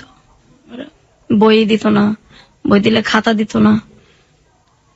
তারপর অনেকদিন ঘুরাইতো, ম্যাডাম স্যারদেরও মার খেতাম, হইতো না। আর স্যার আমি যখন ক্লাস 6-এ উঠছি তখন পর্যন্ত আমার স্যার, এরপর আর আমাদের স্যার রাখে নাই। যখন আমি 8-এ 9-এ উঠলে তো আর নিজে থেকে পড়া যায় না, অঙ্ক ইংলিশ এগুলি তো লাগেই। তো পড়া না মানে মারি খেতাম, বাসায়ও মারি খেতাম, আর পড়া না পারলে স্যারদের কাছেও মারি খেতাম। তো যে আমার ক্লাসের যেসব মেয়েদের সাথে সম্পর্ক ছিল, ওদের ভাই ছিল, ওদের ভাই শব্দটাকেই ঘৃণা করি। যাদের ভাই ছিল ওদের বাসায় আমি কখনো যাইতাম না। আর যাদের দেখতাম ওর বাবা মা বেশি আদর করে, ওইখানেও যাইতাম না, কখনোই যাইতাম না, ভালো লাগতো না যাইতে, সহ্য হইতো না। তারপর আমার তো স্যার নাই, আমি সবসময় মারি খেতাম। আমি ক্লাস 9-এ আমার অঙ্ক খারাপ হয়েছে, ওই মেয়েদের কাছ থেকে দেখে দেখে এইভাবে পরীক্ষা দিছি। অঙ্ক যখন খারাপ হয়েছে তখন আমি বাসায় আসছি, যে ম্যাডাম বলছে গার্জিয়ানদের সিগনেচার নিলে উঠাই দিবে, আমার অন্য সাবজেক্ট গুলি খুব ভালো, আমাকে উঠাবে না। গার্জিয়ান সিগনেচার না করলে ম্যাডামও তো উঠাই দিবে না দরখাস্ত। ম্যাডাম বলছে তুমি দরখাস্ত দাও, উঠাই দেবো। 5-6 দিন হয়ে গেছে। তারপর ম্যাডাম আমাকে বলতেছে যে সবাই হয়ে গেছে, ভর্তি হয়ে যেতেছে, তো তোমার তো সব মার্ক ভালো, শুধু এটার জন্য তুমি আনলো না তোমার গার্জিয়ানের সিগনেচার দিয়া দরখাস্তটা। পরে বলছি ম্যাডাম আমাকে তো আমার বাসা থেকে বলা হয়েছে যে আমাকে মানে ওঠাবে না, আমাকে এই ক্লাসে রাখবে। তখন ম্যাডাম বলছে কেন, তোমার সবগুলি ভালো, আমি যেখানে ক্লাস টিচার হয়ে বলতেছি সেখানে তোমার গার্জিয়ান কি, তো দাও আমি সিগনেচার হয়ে তোমার গার্জিয়ান হয়ে আমি তোমাকে উঠাই দেবো। তারপর ম্যাডাম, আমি তো আর বুঝতে পারি না, আমি খুব খুশি হয় আর কি ম্যাডামের সিগনেচার দিয়া তারপর আমাকে উঠায় দেওয়া হয়। তো আমি পরের দিন এসে আমার আব্বাকে বলি আর কি যে আমার নতুন বইটি লাগবে, আমার উঠাই দিছে ম্যাডাম। এই কথাটা শোনার পর আমার যে বেটা মানে বেশি টর্চার করছে আমাদের, ও এসে ঠাস ঠাস করে আমার গালের মধ্যে চড় দিছে, এত পণ্ডিত কেন, আমি উঠাবো না, ম্যাডাম তোরে বলবো কেন, আর ম্যাডাম বললে তুই উঠাবে কেন, তুই কস নাই আমার কথা? হ্যাঁ বলছি তো, আমি উঠবো না কেন, আমার তো সবগুলিতে রেজাল্ট ভালো। আমাকে কিবরিয়া ভাই এত মারছে, আমি মনে 10-12 দিন আমার জ্বর ছিল। আমার আব্বা কিচ্ছু বলে নাই, মাও কিচ্ছু বলে নাই, আর বলার তার কেউ নাই। তারপর তো স্কুলে গেছি আসছি, তো ওই এক সাবজেক্ট আমার সবসময় খারাপ হইতো। আমি যখন পরীক্ষা দিব তখন 99 সাল, আমার সাথে সবাই পরীক্ষা দিতেছে, আমাকে দেওয়া হবে না পরীক্ষা, যে এটারে পরীক্ষা দেওয়া না, এটা 1 বছর ঠিকই রাখবো, এটা পরীক্ষা দেওয়া না। আমি অনেক কান্নাকাটি করছি, পরীক্ষা দেওয়া না। তখন 2000 সালে আমার যেটা বড়, ও বলতেছে না পরীক্ষা না দেওয়ালে কিভাবে হইব, সবাই দিতেছে। ও বলতেছে যে এখন তো সময় নাই, ওটা মানে রেজিস্ট্রেশন হয়ে গেছে। তো ও আমার দেখেন যেভাবেই হোক আমি পরীক্ষা দিব, আমি পড়বো। তারপর আমার তো ম্যাট্রিকের সব বই আছে, আমি পড়তেছি। হঠাৎ করে যখন ওই রেজিস্ট্রেশন মানে আমার করতে হবে, তখন আমি গেছি, যাওয়ার পর আমি গিয়া দেখি যে এটা একটা মাদ্রাসা। কারণ আমি তো আরবি কিছু পারি না, তা আমি বলছি আপনি ঠিক করলেন এসএসসি, আর এখানে তো দেখি আমি মাদ্রাসা, এখন আমি কিভাবে পরীক্ষা দিব? না এইভাবেই দিতে হবে। এইভাবে কিভাবে দিব, আমি তো ফেলই করবো, আমি এগুলি কিছুই পারি না, আমি কিভাবে দিব? তারপরও আমি যে যদি না দেই আমাকে তো আর দেওয়া হবে না, আমি সাহস করে আমি পরীক্ষা দিছি। তো কিভাবে দিছি, আমি যেখান থেকে পরীক্ষা দিছি মুন্সিগঞ্জ থেকে, ওইখানে আমি আর্থিক অবস্থা দেখছি যে সবকিছু যারা আসছে এদের মধ্যে আমার মানে মোটামুটি আমি সচ্ছল আর কি সবচেয়ে। তো সবার এরকম অবস্থা ছিল যে আমি সবচেয়ে গরিব, কারণ আমার আব্বা তো কাপড় চোপড় দিত না আমাদের। তা আমার 2-3টা জামা নিয়ে গেছিলাম, আর 1 জোড়া শুধু জুতা নিয়ে গেছিলাম। তো সেই জুতাটা ছিঁড়া যায়, আর এটা আমি ঠিক করতে পারি না। তা আমার একটা ভাই একদিন যেটা আমাকে পরীক্ষাটা দেওয়াইলো, ওরা আমি বলছি আপনার কাছে টাকা আছে, আমার একজন স্যান্ডেল কিনা দেন, তুমি পরীক্ষা দেওয়ার সমস্যা হবে। তখন আমার 3টা পরীক্ষা হয়েছে। আচ্ছা না এইভাবেই দিতে হবে, এই সিরাটা পরে পরে ল্যাংড়া যাবি পরীক্ষা দিতে, টাকা দিতে পারবো না। আব্বা আমার কাছে টাকা দিছে, এগুলি আমার, এগুলি তোর স্যান্ডেল কিনা দেওয়ার জন্য দেয় নাই। এখন কি করবো, আমার তো স্যান্ডেল নাই। আমি স্যান্ডেল রাইখা আমি খালি পেয়ে গেছি পরীক্ষা দিতে। ম্যাজিস্ট্রেট আমাকে বলতেছে যে তুমি খালি পেয়ে আসছো কেন, যে ফকির সেও তো স্যান্ডেল পরে আসে, পরীক্ষা দিতে আসছো, ভদ্রতা জানো না? পরে বলছি স্যার আমি তো মানে আমার স্যান্ডেল তো ছিঁড়ে গেছে, এর জন্য তো আমি স্যান্ডেল পরে আসতে পারিনি। পরীক্ষাটা আমি দিছি, পরের দিনও আমি সেম ভাবেই গেছি। তখন ম্যাজিস্ট্রেট আমার সাথে খুব খারাপ ব্যবহার করছে, যে এটা কি তুমি স্যান্ডেল পরে আসবা না, পরীক্ষা দিতে আসছো, এটা কোনো কথা হইলো? আমি খুব কান্নাকাটি করছি। তারপর আমি অন্য মানুষের কাছে চাইয়া, তারপর মানুষের কাছ থেকে স্যান্ডেল চাইয়া নিয়ে আমি পরীক্ষা দিছি। আমার ওইখানে জামার অনেক কষ্ট করছে আমি, আমার বাসা থেকে কেউ যায় নাই, আর আমি একা অজানা একটা গ্রামে, আমি একদম একা, কাউরে আমি চিনি না, শুধু পরীক্ষা দিয়ে যে বাসাটা থাকা এদের সাথে পরিচয় যে হয়েছে, আর কাউরে চিনি না, কিছু চিনি না আমি। আমার বাসা থেকে কেউ যায় না বিধায় গার্জিয়ান না গেলে তো কোথাও কারো ভ্যালুই থাকে না।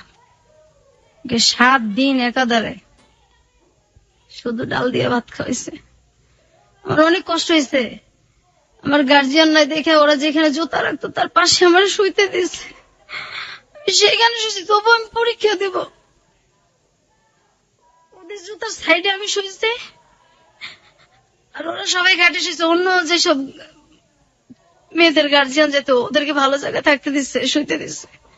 আমার গার্জিয়ান জানে আমার ভ্যালু নাই, আমার ওইখানে কেউ আমার দেখতে যায় নাই, কখনোই যায় নাই। ওদের স্যান্ডেল জায়গায় আমি শুয়ে শুয়ে পরীক্ষা দিছি আর কাঁদছি। তারপর আমি পাশ করছি।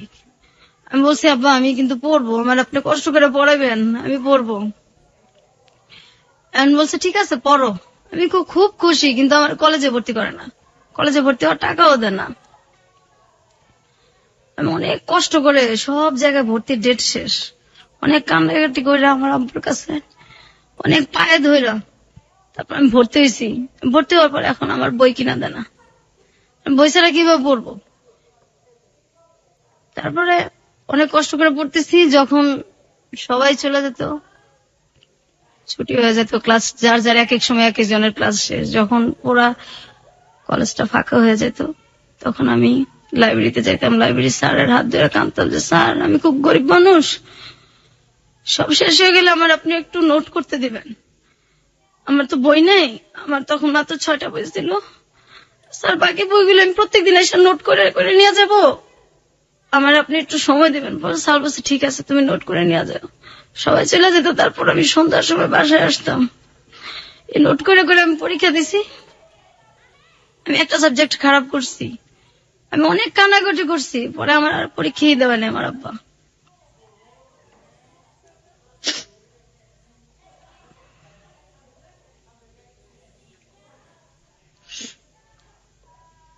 পৃথিবীতে সবচেয়ে মধুর সম্পর্কগুলো হচ্ছে প্রথমত রক্তের সম্পর্ক, কারণ বাবা ভাই মা এই সম্পর্কগুলো আসলে এই সম্পর্কই, এই সম্পর্কের ক্ষেত্রে কোনো কিছু চিন্তা করে যায় না। কিন্তু আজকে যে ঘটনাটা আমরা শুনছি, জীবন আসলে কখনো কখনো বোধহয় কোনো কোনো জায়গায় কোনো কিছুই, কোনো নিয়মকেই ক্ষমা করে না। আসলে এই ঘটনাটা আসলে সেরকমই একটা ঘটনা। আমরা কি আরো একটু সামনের দিকে যেতে চাই? আপনি যদি একটু নিজেকে সামনে রাখেন প্লিজ। প্রত্যেকটা মানুষের জীবনেই প্রেম ভালোবাসা আসে, আপনার জীবনেও কি এরকম কখনো এসেছিল? হ্যাঁ আসছে। আমি আরেকটু কথা বলে নেই। জি।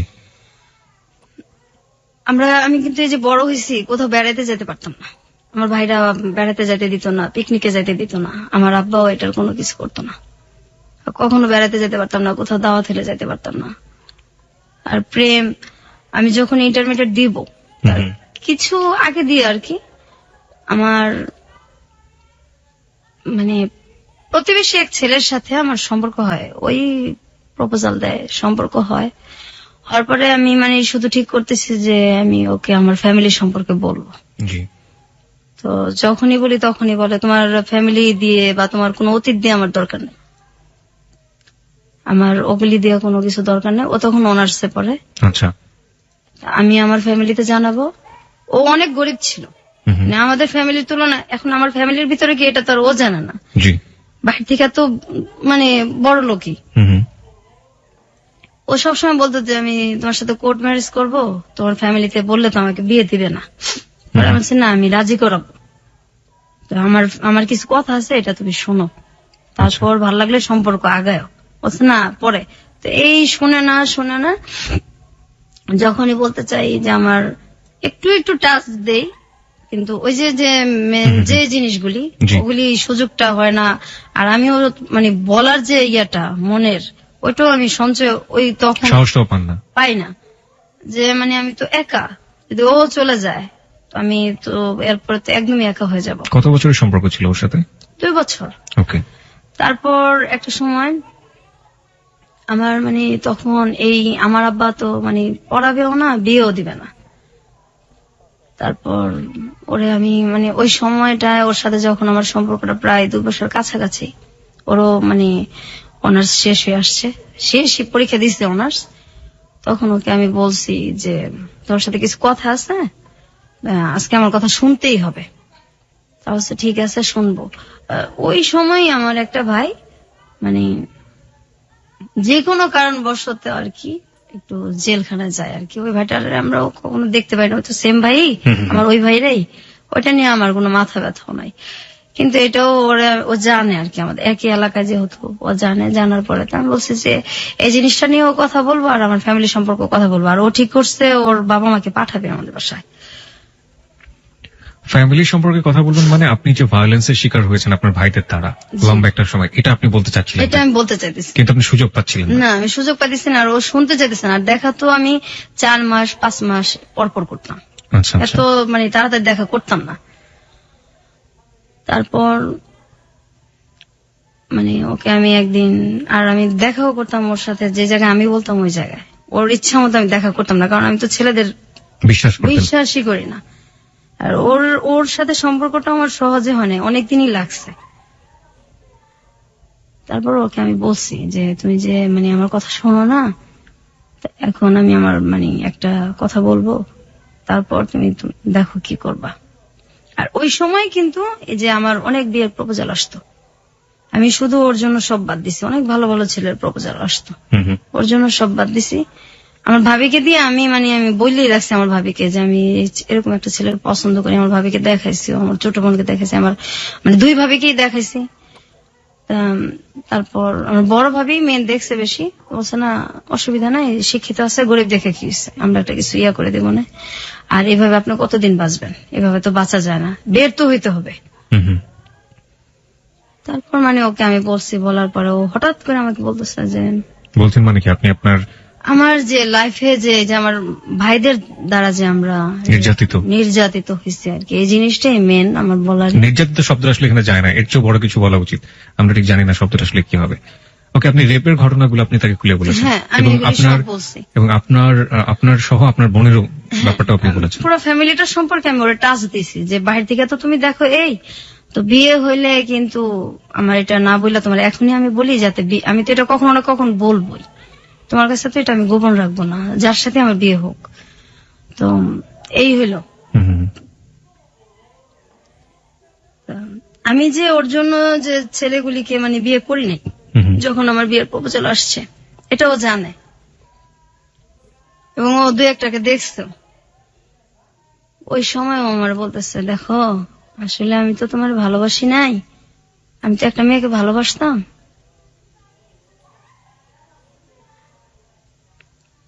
ওই মেয়েটাকে ভুলার জন্য আমি তোমার সাথে সম্পর্ক করছি। এই ঘটনাগুলো জানার পর জানার সাথে সাথে আমার এই কথাটা বলছে। আমার তো পায়ের নিচের মাটি তখন নাই। তারপর আমি অনেকটা অ্যাবনর্মালের মতো হয়ে গেছিলাম। 20 দিন 15 দিন পরপর মাথা আঁচড়াতাম, একদম একা হয়ে গেছি, কোথাও কেউ নিত না, বা মনটা ফ্রেশ করার জন্য কেউ নিত না। তারপর হঠাৎ করে আমার এখন যার সাথে বিয়ে হয়েছে আর কি, এর অনেক বছর পরেই, প্রায় 5-6 বছর পরে, 7-8 বছর পরে, আমি মানে এই যে আমি কষ্টটা করলাম, আমার আব্বা আমাকে আর পড়ায়ও না, আমি তো তখন ইন্টার এক সাবজেক্ট খারাপ করে আর দেওয়া হইলো না, আর ওর সাথে এটাই হইলো। তাহলে প্রায় 1 বছরের মতো আমি একদম চুপচাপ, আমার মানে আমি কি করব, কোথায় যাব, কষ্ট আর সহ্যই করতে পারতেছিলাম না। আবার ছেলেটা এরকম করছে আমার সাথে। ও কি পরে বিয়ে করে ফেলে সঙ্গে সঙ্গে? না, আর অনেক পরে করে। আর পরে যোগাযোগ করেনি আপনার সাথে? না, কখনোই না। এবং আপনার ভাইরা যে এই আপনি যখন খুলে বললেন যে আপনার ভাইরা আপনাকে এই ধরনের আচরণ করেছে আপনার জি। সঙ্গে, ও এই ব্যাপার নিয়ে আর কোনো কথাই বলেনি? কোনো কিছু কোনো জিজ্ঞেস? কথাই বলে না। ও বলছে আমি আসলে একটা মেয়েকে ভালোবাসতাম, ওকে ভুলার জন্য আমি তোমার সাথে সম্পর্ক করছি। এর পরের ঘটনাগুলো আমরা জানবো শ্রোতা যারা শুনছেন। এবং আজকে বিথির বর আমাদের সাথে উপস্থিত আছেন। বিথির বরের কাছেও আমাদের কিছু প্রশ্ন আছে, আমরা সেই প্রশ্নগুলোর উত্তরও তার কাছ থেকে খোঁজার চেষ্টা করবো। তবে তার আগে সংবাদের বিরতি আছে, সংবাদের পরপরই ফিরে আসছি। খুব ছোট্ট একটা বিরতি। আর একবার মনে করে দিচ্ছি, আপনি শুনছেন হ্যালো 8920 এবিসি রেডিও FM 90.2 এ। কিবরি আপনার সঙ্গে আছে, আশা করছি সাথেই থাকবেন।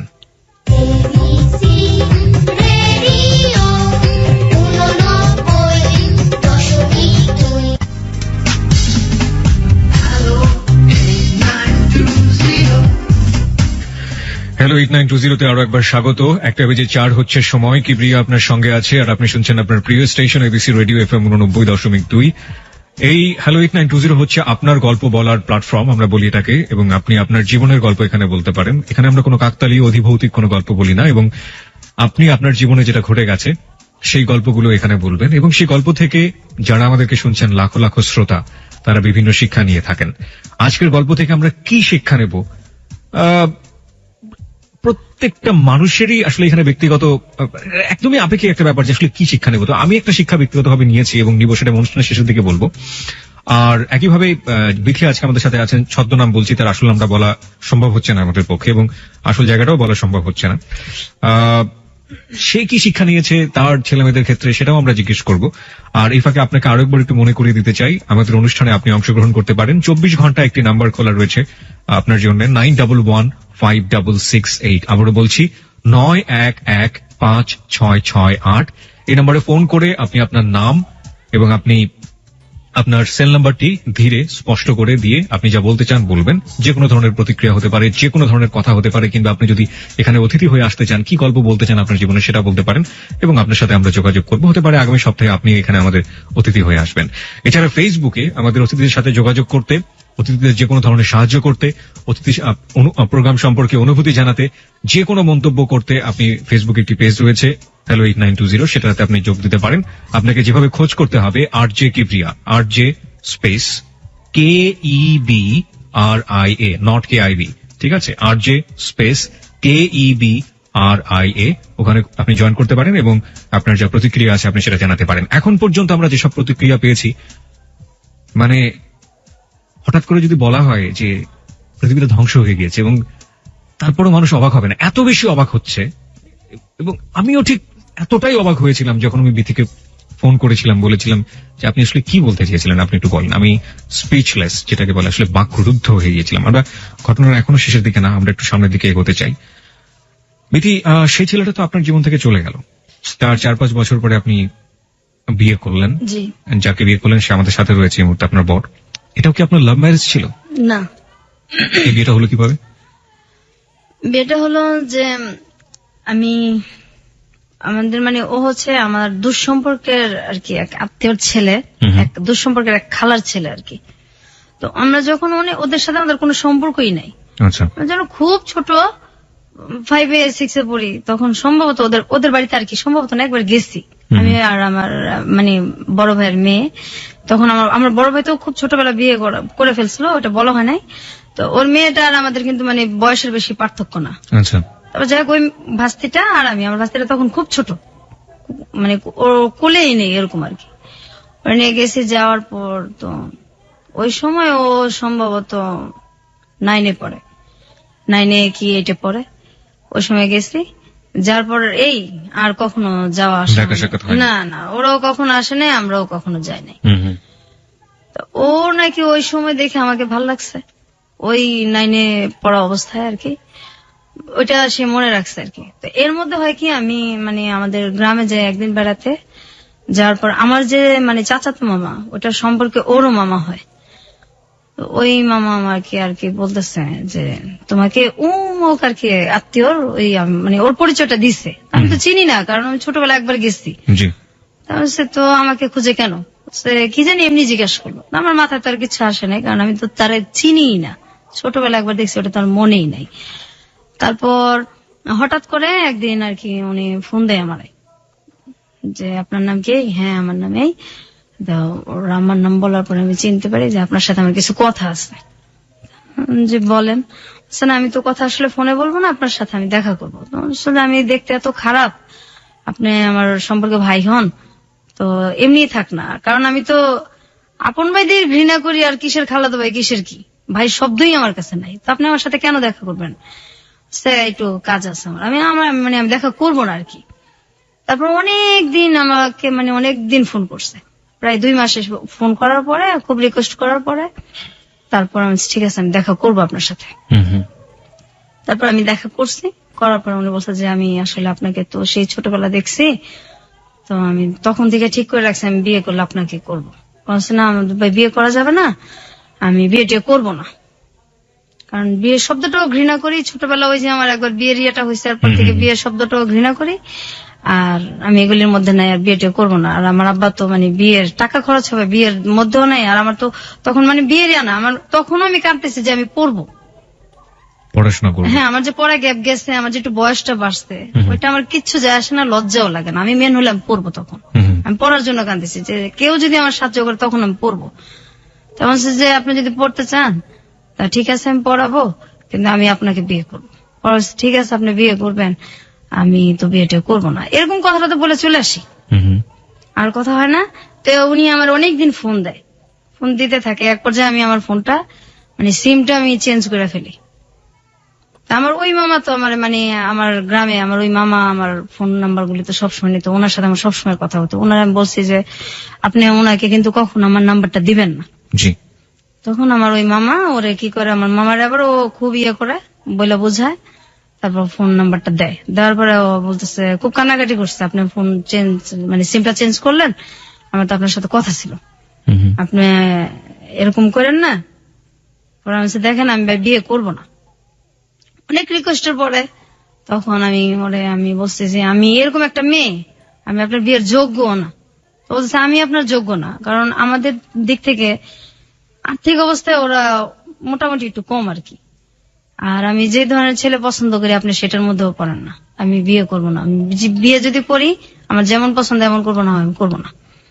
আবার এদিক দিয়ে মানে খুব চিন্তা করতেছি যে যদি সে আমার সত্যি পছন্দই করে, বিয়ে করতেই চায়, তাহলে আমার এটা শোনার পরে যদি সে ভাল লাগে তাহলে আমি চিন্তা করে দেখবো। আচ্ছা। কারণ আমিও এইভাবে আর বাঁচতে পারতেছিলাম না, আমার আর এইভাবে বাঁচা সম্ভব না। আমি এর মাঝে একবার এন্ডিল 2 বার মুখে নিয়ে আমি ফালাই দিছি, একবার ছোটবেলা আবার বড় হইয়া। আত্মহত্যা করতে গিয়েছিলেন? তারপর আমি মাঝখানে আমি কিন্তু নেশাও করতাম, এটাও আমার বলা হয় নাই। আচ্ছা, কি নিতেন আপনি? আমি ফেন্সিডিল খাইতাম, আমার এক বান্ধবীর সাথে প্যাথেডিনও নিতাম। প্যাথেডিন পেতেন কোথায়? আমার ওই বান্ধবী নিয়ে আসতো। এগুলো নিতেন কেন? ভাল লাগতো না, বাসায় ভাল লাগতো না থাকতে। আচ্ছা। ও বলতো যে এগুলি নিলে এগুলি খাইলে কষ্ট ভোলা যায়। তো ওর সাথে এটা আমার বলা হয় না, কথা প্রসঙ্গে আমি বলতেও চাই না এই জিনিসটা এখন। না ঠিক আছে, পরিষ্কার হোক, সবকিছু পরিষ্কার হোক। হ্যাঁ। তারপর আমি যে এই যে বান্ধবীর সাথে যখন ঘুরতে যেতাম, আমি তো চাইতাম না আমার বাসায় আসতাম, আমার ইচ্ছা করতাম আমি রাস্তায় পড়ে থাকি। আমার বাসাটা আমার দোজকের চেয়েতেও খারাপ লাগতো, রাস্তায় পড়ে থাকি, আমার বাসায় ভালো লাগতো না। তো এই জিনিসগুলি আমি ওনার সব বলছি ফোনেই, এবং আপনি এই যে রেপের কাহিনী সব বলছি ওনাকে। আমি আমার কিচ্ছু বাকি রাখি না আর কি। আমার ফ্যামিলির, আমার যে একটা প্রেম করছি সব বলছি। বলার পরে উনি হাসছে, বিশ্বাস করে নাই। বুঝছে না এগুলি কি মানে তুমি হয় না? আমাকে বিয়ে করতে চাও না সেজন্য এগুলো হ্যাঁ, বলছো? তুমি আসলে রাজি না তো এই জন্য এরকম করো, তোমার এগুলি কিছু আমার যায় আসে না, আমি তোমার বিয়ে করবো। বলছি না এগুলি সব সত্যি। তারপর যখন আমি খুব কান্নাকাটি করছি তখন উনি আর কি বিশ্বাস করছে এক পর্যায়ে। করার পরে বলছে যে এগুলি আমার কোনো কিছু যায় আসে না, আমার তোমার ভালো লাগছে, আমি বিয়ে করবো, বাস করবো। তা আমার বাড়ির কেউ রাজি না, আমি বাসায় এটা জানাইছি ব্যাপারটা, আমার বাসায় কেউ রাজি না। আমার ভাবি, 2 ভাবি, আমার 2 ভাবি তো আমার মানে আমার মায়ের ভালোবাসা আমার 2 ভাবির কাছ থেকে আমরা পাইছি। আচ্ছা। মা বলতে আমার ওই 2 ভাবি। অনেকে যদি রাগারাগিও করি, মানুষ তো বাবা মাকে এটা মানে বাবা মায়ের সাথে বুঝায়। জি। তা আমার ভাবিদের সাথে রাগারাগি করলেও তারা কখনো আমাদের সাথে রাগ করে থাকে না। আমার 2 ভাবি আমাদের রাগ কষ্ট সব বুঝে এবং বুকে আবার তুইলেই নেয়, ভাবিরেই নেয়। তারপর আমার ভাবিদেরকে আমি বুঝাইছি যে এইভাবে কতদিন আমি বাঁচবো, আমার এইভাবে বাঁচাও সম্ভব না। এই ছেলেটা এরকম, সবাই বলতেছে যে ছেলেটা পড়াশোনা বেশি করে নাই, আবার আমাদের সাথে আর্থিক দিক দিয়েও যায় না, এটা কিভাবে হবো। দেখেন এইভাবে আমি তো আর থাকবো না। আর ওর ছেলেটা আমার এত মানে চাইতেছে, তো কেউ রাজি না, কাউরে মানে আমি বাসার কনভিন্স করতে পারতেছিলাম না। তারপর এক পর্যায়ে ও আমার কিভাবে জানে আমার বড় বোনের হাজবেন্ডের ফোন নাম্বার নেয়, ওনার সাথে মানে খুব যোগাযোগ করার পরে উনি আমার আব্বাকে আর কি খুব রিকোয়েস্ট করে, উনি ওর সাথে দেখা করছে, কথা বলছে যে ছেলেটা যেমনই হোক ছেলেটা ভালো, আপনি দিয়ে দেন, বিয়ে দিয়ে দেন। আর এদিকে আমিও আমার মানে বাসায় বলছি। তারপরে এক পর্যায়ে বিয়েটা হয়। বিয়ে হওয়ার পরেও মানে আমি ওদের বাসায় অনেক কষ্টে ছিলাম, এখন তো একটু আলাদা হয়েছি। ওর মা আর বোনের, ওর বাবা নাই। আচ্ছা, আমি এই প্রসঙ্গে আসতে চাই, আমি একটু আপনার বরের কাছে যেতে চাই। আপনি অনেকক্ষণ ধরে বসে শুনছেন এবং মাঝে মাঝে চোখ মুছছিলেন আপনার ওয়াইফ যখন কাঁদছিল। আপনি যে এই যে ওর ব্যাপারগুলো জানলেন এবং জানার পরেও আপনি ওকে বিয়ে করেছেন, সাধারণত এরকম হয় না। যেমন যাকে সে 2 বছর ধরে লাভ করেছে এবং সেই ছেলেটাও জীবন থেকে চলে গেছে এটা শোনার পরে, এবং কোনো প্রশ্নও করে নাই যে আসলে কি, জাস্ট কেটে পড়ার জন্য সে বলেছে অন্য একটা ছেলেকে মেয়ে লাভ করেছে। তো আপনি কেন তাকে বিয়ে করলেন? আমি বললাম তার কারণ হচ্ছে আমি আসলে তাকে ভালোবাসি, ছোটবেলা থেকে দেখছিলাম একবার, তারপর থেকে আমার মনের মধ্যে ওর জন্য একটা জায়গায় তৈরি হয়েছে। তো যে কথাগুলো ও আপনাকে বলছে, আপনি যখন মানে প্রথম যখন ও কথাগুলো আমাকে বলছে, আমি তো বিশ্বাস করতে পারিনি। এটা বিশ্বাস করার কথা না, জি। কারণ বাবা মা এরকম হয় বা ভাইরা এরকম করতে পারে, এটা তো ভাবাই যায় না। আমি প্রথমে শুনে তো প্রথমে এটা আমি ওইভাবে নিই না। আমি প্রথম বুঝতে পারছি যে ও আমাকে পছন্দ করে না, বিয়ে করতে চাচ্ছে না, এই জন্য হয়তো আমাকে মিথ্যা কথা বলতেছে। যখন এক পর্যায়ে ও খুব কান্নাকাটি করলো, সত্যি কথাগুলো মানে বুঝাইতে পারলো, তখন আমি তো মানে নিজেই হতভম্ব হয়ে গেছি, এটা কি করে হয়, আপন ভাই। তো আমি পরে বললাম যে দেখো ভাই, ওইটা একটা একটা অ্যাক্সিডেন্ট বা একটা দুঃস্বপ্ন মনে করতে পারো তুমি, ওইটা নিয়ে আমার কোনো মাথা ব্যথা নেই, কারণ এখানে তোমার কোনো দোষ ছিল না, তুমি পরিস্থিতি শিকার। ওটা আমার কিছু যা আসে না, আমি তোমাকে ভালোবাসি, যে কোনো কিছু বিনিময়ে তোমাকে চাই। ওই ভাইদের মুখোমুখি যখন আপনি হন, আপনার ফিলিংসটা কি হয়? সে তো আপনাকে বলে বোঝাতে পারবো না। যদি আল্লাহ তাআলা আমাকে ক্ষমতা দিত, এই বিচার মনে আমি নিজে হাতেই করতাম। আচ্ছা বিধি, আপনার কাছে একটু আসি। আপনি এখন আপনার সেই বাপের বাড়িতেই আছেন এবং আপনি নিচতলায় থাকেন সম্ভবত, রাইট? হ্যাঁ, এটা আমি যে কয়েক মাস আগে আসছি। আমি তো অসুস্থ। কেন আসছেন? আসছি, আমি খুব অসুস্থ থাকি। আমার মানে ওই যে আমার শরীরের যে থাইরক্স, এটা সম্পূর্ণ শুকিয়ে গেছে। টেনশনে আমার ডায়াবেটিস হয়েছে, আবার হাই প্রেশার হয়েছে, এত অল্প বয়সে, সব টেনশনের কারণেই হয়েছে। তো মাঝে মাঝে এত অসুস্থ হয়ে পড়ি যে আমি মানে রান্না বান্নাও করতে পারি না, এরকম অবস্থা হয়। তো কাছে থাকলে আমার দুইটা ভাবি আছে, ওনারা খুব ভালোবাসে, ওনারা আমাকে দেখে। আপনারা যে বাসাতে থাকেন সেখানে কি আপনাদেরকে ফুল ফ্যাসিলিটি মানে যে সুযোগ সুবিধাগুলো দেওয়া হয়? মানে আপনার শ্বশুর কি দেয় সুযোগ সুবিধাগুলো? না না, না, না। কোনো সুযোগ আমার সুবিধা? ভাইদেরকে যেভাবে দেখতো আগে থেকে ওইভাবেই দেখে। হুম। আর আমি তো এই বাসাটা যে ভাড়া নিছি, আমাকে ভাড়াও দিবেন আমার বাবা। মানে আপনাকে ভাড়া দিতে হয় নিজের বাড়ি? অবশ্যই। আমার ভাইরা থাকে 2 ফ্ল্যাট নিয়ে, ভাইরা 2টাও থাকে। তারা কারেন্টের বিলও দেয় না, বা ভাড়া তো প্রশ্নই আসে না, যেখানে বিলটাই তাদের কাছ থেকে নেওয়া হয় না। কিন্তু আমার কাছ থেকে সবই নেওয়া হয়। এবং আমি যে ভাড়াটা নিচ্ছি, এটা অনেক রিকোয়েস্ট করে নিচ্ছি। আমার আব্বা আমাকে ভাড়াও দিবে না, আমি খুব রিকোয়েস্ট করে, খুব কান্নাকাটি করে তারপর ভাড়াটা নিচ্ছি, আমাকে দিবে না এখানে ভাড়া। আর আমার ভাইরা তো বলছে অনেক আগে যে মানে আমি একদিন বলছিলাম যে ওদেরকে দিলে আমাদেরকে দিবেন না, এখন তো আমরা বড় হয়েছি, এত কষ্ট এখনো দেন, আপনিও তো একসময় মারা যাবেন। আমার ভাইরা বলছে যে এই চোখ দুটো উঠায় ফেলবো আর তাই না ছাদের মধ্যে রোদ্রে দিয়ে রাখবো। এই বাসার তুই কে? কোনো কথা বলতে পারবি না এই বাসায়। আর এই বাসার তোরে আর মানে আর আমার ছোট বোনটারে কিছু দেওয়া হবো না। কি তোরা কে এই বাসার? আমার আব্বার সামনেই বলছে। আরে আমার আব্বার সামনে এটা তো নতুন কিছু না, আগে থেকে তো এর চেয়ে অনেক কিছুই হয়েছে। আপনি এখন আগের চেয়ে অনেক স্বাবলম্বী বলতে পারি, কারণ আপনার হাজবেন্ড আছে যে সবকিছু জানে, আপনাকে লাভ করে, আপনার হাজবেন্ড রোজগার করে, তার রোজগারের পাশে আপনাদের সংসার চলে, সুতরাং আপনি আপনার বাবার উপর ডিপেন্ডেন্ট না। অবশ্যই। এখন যদি আপনাকে বলা হয় যে আপনি আইনের দ্বারস্থ হন এবং আইনের দ্বারস্থ হয়ে আপনার যে অধিকার সেটা আপনি আদায় করে নেন, আপনি সেটা করবেন? না, আমি করতে পারবো না, কারণ তাহলে আমার যে ভাইরা এই সমস্ত কাজগুলি করছে তারা মোটামুটি ভালো ফর্মে আছে। তো আমার হাজবেন্ডকে হয় মারে ফেলবে, না হয় আমাকে মারে ফেলবে। আমি থাকতে পারবো না, বাঁচতেও পারবো না। এবং আমি যেখানে আসছি এটা যদি জানাজানি হয় তাহলে যে আমার কি হবে আমি চিন্তাই করতে পারি না। এই রিস্কটা আপনি কেন নিলেন? আপনি কেন এত বড় জানার পরেও আপনি কেন রেডিওতে এসে লাখ লাখ মানুষের সামনে আপনি আপনার জীবনের কাহিনী বললেন? আমি মেন আসছি আমার ছোট বোনটার জন্য, যে আসলে একসাথে বড় হয়েছি, ওর কথাগুলি রেজিস্টার না আনলে আমারটাও চলে আসে, এই কারণে হয়তো আমার গুলিও বলা হয়ে গেছে। আর ছোট বোনটার জন্য আসছি, আমার ছোট বোনটার জন্য আমি অনেক জায়গায় গেছি, ওর চিকিৎসাটা হোক। ও যে মানুষ এটা তো ভুলেই গেছে, যে ও যে মানুষ, ওর যে বাঁচার অধিকার আছে, ও তো মানুষ। তো ওর জন্য মানে যদি কেউ ওর চিকিৎসার জন্য সাহায্য করে, বা ওর যে কষ্টটা, আমার যে কষ্টটা, এটা মানুষ জানুক। আর আপনি যেভাবে মানুষের ধৈর্য সহকারে যে কথাগুলি শুনেন, আমি তো আমার হাজবেন্ড ছাড়া কাউকে এগুলি বলতে পারিনি, আর আমার ভাবিরা ছাড়া। তো আপনার কথা শুনে আমার খুব ভালো লাগছে। আমি চিন্তাও করি নাই যে আমি মানে কেন যাব, কি করব, আমার ভালো লাগছে, আমি চলে আসছি। কিন্তু যখন আমি জানিয়েছি যে আমি আসবো, তখন আমি চিন্তা করছি আমি যে দিলাম, আমি কথা বলতে পারবো, আর বলার পর আমার কি হবে, এই চিন্তাটা আমি পরে করছি।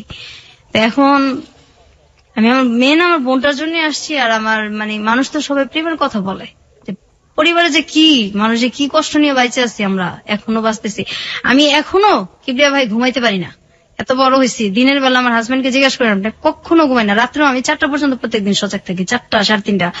আমার মানে কোন শব্দ পড়লেই মনে হয় আমার ভাই বোধহয় আসলো, এই বোধহয় আমার গায়ে হাত দিল। আমি এখনো ঘুমাইতে পারি না, আমি এখনো ঘুমাই না।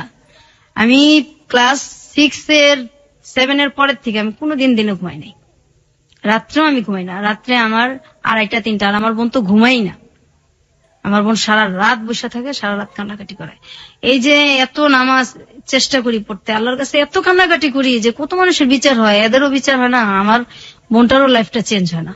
আমি আমার বোনটার আমার কষ্টটা, সবাই প্রেমের কথাই বলে, আসলে যে বাবা মা যে কত নির্মম হয়, ভাইরা কত নির্মম হয়, আমি শুধু এইটাই বলার জন্য এখানে আসা। আর আমার বোনটা যে অসুস্থ, কেউ যদি সহযোগিতা করে আমার বোনটার জীবন হয়তো চেঞ্জ হইতেও পারে। আজকের এই গল্প শুনে আমাদের শ্রোতারা কি শিখবে সেটা একেবারেই তাদের ব্যক্তিগত ব্যাপার। তবে একটা প্রশ্ন আপনার কাছে আমার আছে, এবং সেই প্রশ্নের উত্তরটা আপনার কাছে আসলে আমার মনে হয় সেটা তাদের জন্য অনেকখানি সহজ হয়ে যাবে ব্যাপারটা, শেখার ব্যাপারটা। আপনারা এখন পর্যন্ত নিঃসন্তান দম্পতি, জি, আপনাদের সন্তান হয়নি, এবং নিশ্চয়ই ভবিষ্যতে পরিকল্পনা রয়েছে আপনাদের সন্তান হবে, ফুটফুটে সন্তান হবে। আপনার পরিবারে আপনি ছেলে মেয়েকে কিভাবে মানুষ করবেন? আসলে আমরা তো বাচ্চা নিতেছি না, আমি অসুস্থ বিধায় খুব অসুস্থ থাকি, আর আমার থাইরক্সের সমস্যা আছে যেহেতু, এই কারণে আবার ডায়াবেটিক্স আছে। আমি তো নিজেই অসুস্থ, বাচ্চাটা আমি কিভাবে পালবো, আমার মা নাই। তো তারপরে বাচ্চাটা নেওয়া যায়, আমি নিতেছি না, অসুস্থ। আর যখন আমি আরেকটু সুস্থ হব তখন যদি বাচ্চা নেই, আমার বাচ্চা আমি তো এভাবে মানুষ করবো না। আমি আমার আর্থিক অবস্থা যেমনই থাকুক, কিন্তু আমার বাচ্চাকে আমি বুঝতে দিব না যে ভালোবাসার অভাব। এটা তো একটা দিক। একটা হচ্ছে ধরুন আপনার পরিবারে একটা ছেলে থাকলো এবং একটা মেয়ে, একদম সমান ভাবে দেখবো। আর আমার ছেলে এরকম ভাবে আমি বড় করবো, সে যে কুদৃষ্টিতে তাকাবে এর প্রশ্নই আসে না। আর যদি সে করে এরকম, তার ক্যারেক্টার যদি এরকম হয়, আমি বাড়ি থেকে বের করে দিব। This track was downloaded from FusionBD.com. আমি একদম বাড়ি থেকে বের করে দিব, তার কোনো পরিচয় আমি কখনো দিব না। গল্পটা এখানেই শেষ। আপনাদের দুজনকে অনেক অনেক ধন্যবাদ। আপনাকেও ধন্যবাদ। আমি শুধু একটা জিনিস এখানে মেসেজটা দিতে চেয়েছিলাম যে আসলে কি করা উচিত। যারা অন্যায় করে, যারা অন্যায় করবে, তা সে যেই হোক না কেন, নিজের সম্পর্কের হোক বা যেই হোক না কেন, অন্যায়ের বিচারটা যেন সেখান থেকে হয়। আমার মনে হয় লাস্টে বিথি যে কথাটা বলেছে সেটাই আসলে হওয়া উচিত ছিল, এবং হলে হয়তো এই ধরনের ঘটনার জন্ম হতো না। বিথি তার পরিবার থেকে বাইরে এসে বিভিন্ন জনের সাথে মিশেছে, এবং যে কারণে সে আজকে স্বাভাবিকভাবে এখানে এসে গল্পগুলো বলতে পেরেছে। কিন্তু বিথির যে বোনটি এসে আমাদের এখানে গল্প বলতে পারেনি, সে হচ্ছে রিয়েল ভিক্টিমাইজ, আমরা যেটাকে বলি, যে এত বড় সাইকোলজিক্যাল পেশেন্ট হয়ে গিয়েছে, এবং যার সুস্থতার জন্য আসলে আমাদের যদি কিছু করার থাকে নিশ্চয়ই আমরা সেই চেষ্টাটা যেন করি, আমাদের শ্রোতাদেরকে বলবো।